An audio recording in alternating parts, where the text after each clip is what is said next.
ဆက်ရုပ်လေးကအမိုက်ပုံတွေကိုတူးဆွဲရင်းနဲ့လမ်းနဲ့မျက်စိစီးကွင်းလေးနဲ့တူတာတစ်ခုကိုရှာတွေ့သွားပါတယ်။အဲ့ဒါကိုတက်ကြည့်လိုက်တော့သူနဲ့ကွက်တီဖြစ်နေတာမို့လို့သူ့ရဲ့ယရနာတစ်တာလေးတွေကိုတန်းပြီးထည့်လိုက်တာပေါ့။ဒီစိန်လက်စွပ်လေးကလည်းတော်တော်လေးလာတာပဲစိတ်မကောင်းစရာကတော့သူ့လက်ချောင်းတွေကဝတ်ဖို့အတွက်အရန်ကြီးထူနေတာပါပဲ။သူကဆက်ကရက်စိန်ကိုလွှတ်ချလိုက်ပြီးဘူးလေးကိုပဲတင်ထားလိုက်ပါတယ်။သူ့နာမည်ကဝေါ်လီတဲ့ကဘာပေါ်မှာကြံရစ်ခဲ့တဲ့နောက်ဆုံးအမိုက်သိမ်းဆက်ရုပ်လေးပေါ့သူဟာဒီဂျိုပေါ်မှာတယောက်တည်းနေလာခဲ့တာနှစ်ပေါင်း900ကျော်တောင်ရှိနေပါပြီ။နေ့တိုင်းသူ့အလုပ်ကရိုးရိုးလေးပါပဲသူကအမိုက်တွေကိုသူ့ကိုယ်ထဲထိုးထည့်ပြီးအားကုန်သုံးပြီးဖိချေပစ်လိုက်တာပါ။နောက်တစ်စက္ကန့်မှာတော့တေးတက်တဲ့အတုံးလေးတစ်ခုထွက်လာပါတယ်သူကအဲ့ဒါတွေကိုမြေပြင်ပေါ်မှာတေးတေးချာချာဆင့်ပြီးတော့မီတာရာနဲ့ချီမြင့်တဲ့မျောစင်ကြီးတွေစောင့်နေတာပါသူဒီအလုပ်ကိုလုပ်နေတာနှစ်ပေါင်း900ရှိပါပြီနေဝင်သွားပြီဆိုရင်တော့သူ့ရဲ့အလုပ်ချိန်ပြီးဆုံးသွားပါပြီအိမ်ပြန်ရောက်တာနဲ့သူပထမဆုံးလုပ်တာကတော့ဖက်နှက်ချွတ်တာပါပဲပြီးတော့အဲ့ဒီနေ့ကကောက်လာတဲ့ပစ္စည်းလေးတွေကိုတေးတေးတက်တက်ခင်းကျင်းထားလိုက်ပါတယ်သူ့အိမ်ထဲမှာလူသားတွေတီထွင်ထားတဲ့ပစ္စည်းတွေနဲ့ပြည့်နေတာပေါ့ဒါပေမဲ့ခရင်တဝက်ဇွန်းတဝက်ဖြစ်နေတဲ့ဒီပစ္စည်းလေးကတော့ဘယ်နေရာမှာထားရမှန်းသူလုံးဝမသိဘူးဖြစ်နေတယ်ဒါကြောင့်သူကအဲ့ဒါကိုအလဲတက်တက်မှာပဲတင်ထားလိုက်ပါတယ်ဝေါ်လီအကြိုက်ဆုံးကဘာလဲနှစ်ပေါင်း900ပတ်လုံးကြည့်လာခဲ့တဲ့တေးတန်ဆုံးစကားလေးကိုကြည့်ရတာပါပဲ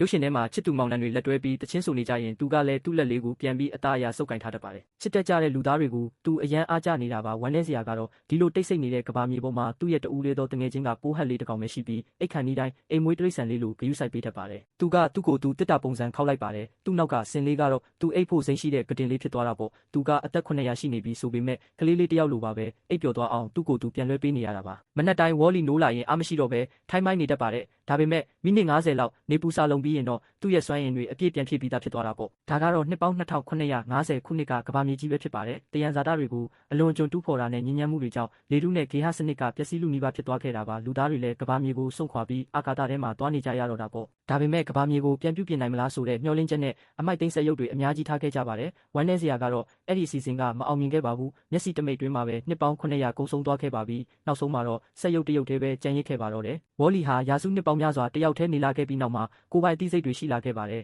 ဒါပေမဲ့သူဟာလူသားတွေပေးထားတဲ့အမိန့်တွေကိုတော့အခုထိလိုက်နာနေတော့မှာပဲနှစ်ပေါင်း900အတွင်းကဘာပေါ်မှာတက်ရှိဆိုတာမရှိတော့ပါဘူးဒီနေ့မှာတော့ဝေါ်လီကအစိမ်းရောင်အပင်လေးတစ်ပင်ကိုရှာတွေ့သွားခဲ့တဲ့အထိပေါ့ဒါဟာသူပထမဆုံးမြင်ဘူးတဲ့အပင်လေးပါပဲအပင်ရှင်တန်ဖို့အတွက်မြေကြီးလိုအပ်တယ်ဆိုတာကိုသူ့ရဲ့မှတ်ဉာဏ်ကပြောပြနေပါတယ်ဒါကြောင့်သူကအပင်လေးကိုအိမ်တည်သွားဖို့သူ့ရဲ့ယတနာတစ်တာတဲ့ကိုတိတိကျကျထည့်လိုက်ပါတယ်ရုတ်တရက်ဆိုသလိုပဲအနီရောင်အဆက်လေးတစ်ခုကသူ့ရဲ့အာယုံကိုဖန်ဆားသွားတာပေါ့သူကဆက်စုချင်တာနဲ့အဲ့ဒီနောက်ကိုလိုက်သွားရင်သူ့ပတ်ပတ်လည်မှာအနီရောင်အဆက်တွေအများကြီးပေါ်လာတာကိုသတိမထားမိလိုက်ပါဘူးအဲ့ဒီအဆက်တွေစုလာပြီးမြေကြီးတွေတုန်ခါလာပါတယ်အာကာသယာဉ်တစ်စီးဆင်းသက်လာနေတာပဲဖြစ်ပါတယ်ဝေါ်လီကလမ်းပြီးထွက်ပြေးပေမဲ့သူ့ပတ်လည်မှာမိတောက်တွေဝိုင်းနေပါတယ်ပြေးစရာနေရာမရှိတော့တာနဲ့သူကချင်းတချင်းတူးပြီးပုံနေလိုက်တာပေါ့သူပြန်ထွက်လာတဲ့အချိန်မှာတော့သူ့အပေါ်တက်တက်မှာအာကာသယာဉ်ကြီးတစ်စီးဆင်းသက်လို့နေပါပြီဥပုံစံရှိတဲ့အရာတစ်ခုကအထဲကနေလိမ့်ထွက်လာပါတယ်ဝေါ်လီကမြန်မြန်လေးပြန်ပုံလိုက်ပါတယ်အဲ့ဒီဥပုံစံလေးကတကယ်တော့ဆက်ရုပ်တရုပ်ဖြစ်နေတာပါသူမြင်ဘူးတမျှထဲမှာအလှဆုံးဆက်ရုပ်လေးပေါ့သူနှုတ်ဆက်ဖို့တော့မမီလိုက်ခင်မှာပဲအာကာသယာဉ်ကြီးကအင်ဂျင်ပြန်နိုးလာပါတယ်သူလဲပုံဖို့အတွက်နောက်ထပ်ချင်းတချင်းကိုအလူရက်တူးလိုက်ရပြန်တာပေါ့အာကာသယာဉ်ကသူမကိုလာပို့တာပဲဖြစ်ပုံရပါတယ်သူမကပတ်ဝန်းကျင်ကိုမနာတမ်းစစ်ဆေးနေတာပါတခုခုကိုရှာနေတာလားသူမကပြန်တောင်ပြန်နိုင်သေးတယ်ဝေါ်လီကတော့ချက်ချင်းပဲအားကျသွားတာပေါ့သူ့မှာရှိတာကတော့အမြဲတမ်းပြက်နေတဲ့တန်ချေတက်နေတဲ့အမိုက်ပုံခန္ဓာကိုယ်ကြီးပဲလေသူကငေးကြည့်နေရင်ကနေအတွေးလွန်ပြီးကြောက်တုံးတစ်ခုကိုတိုက်မိသွားပါတယ်ပြင်းထန်တဲ့ရိုက်ခတ်မှုကြောင့်သူတော်တော်လေးလန့်သွားပြီးတုံတုံရင်ရင်ဖြစ်သွားပါတယ်အနာကပိုးဟက်လေးကလည်းဆက်ရုပ်တစ်လေးကိုဆက်စုချင်နေတာပါအဲ့ဒီပိုးဟက်လေးကသူမရှိတဲ့ဘက်ကိုဖြည်းဖြည်းချင်းသွားနေပါတယ်သူကမသွားဖို့တားတဲ့အနေနဲ့ခေါင်းခါပြပေမဲ့အကုန်လုံးကပျက်စီးကုန်တာပါပဲ